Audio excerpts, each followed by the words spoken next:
Malagim naman ang sinapit ng 16 na estudyante sa elementarya sa kamay ng kanilang guro sa San Fernando, Pampanga.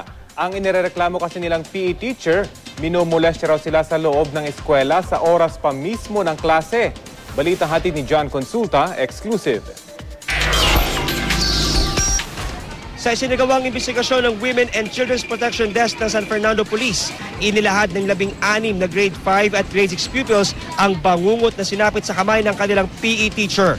Kwento ng mga biktima sa pulisya, napawang nasa edad 11 at 12. Hinahawakan daw sila ng kanilang guro sa masiselang bahagi ng kanilang katawan sa oras ng kanilang klase sa loob ng kanilang pinapasukang public school. Hinahawakan daw po yung masiselang bahagi ng kanilang katawan. Nangyayari mo during class hours po?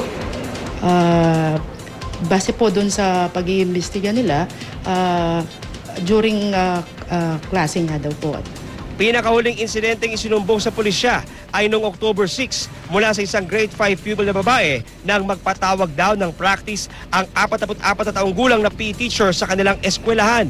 Tumanggi magpa-interview ang mga magulang na nakausap namin. Pero ayon sa pulisya, abot langit daw ang galit ng mga magulang matapos madiskubre ang ginawang pang-aabuso sa kanilang anak.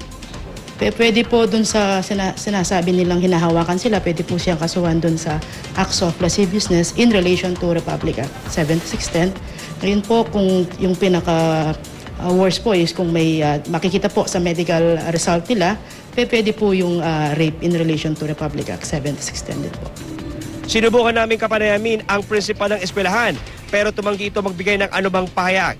Tinangka rin namin kunin ang panig ng suspect pero hindi na raw pumasok ito sa eskwelahan.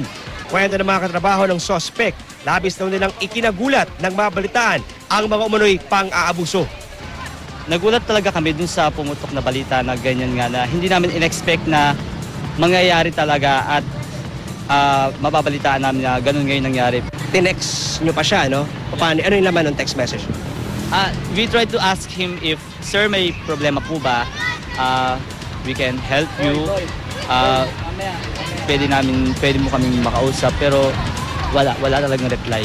Paniwala ng mga otoridad, posibleng mas marami pa ang bilang ng mga nabiktima ng suspect na 4 na taon nang nagtuturo sa naturang public school kaya patuloy ang kanilang panganganap ng iba pang ebidensya.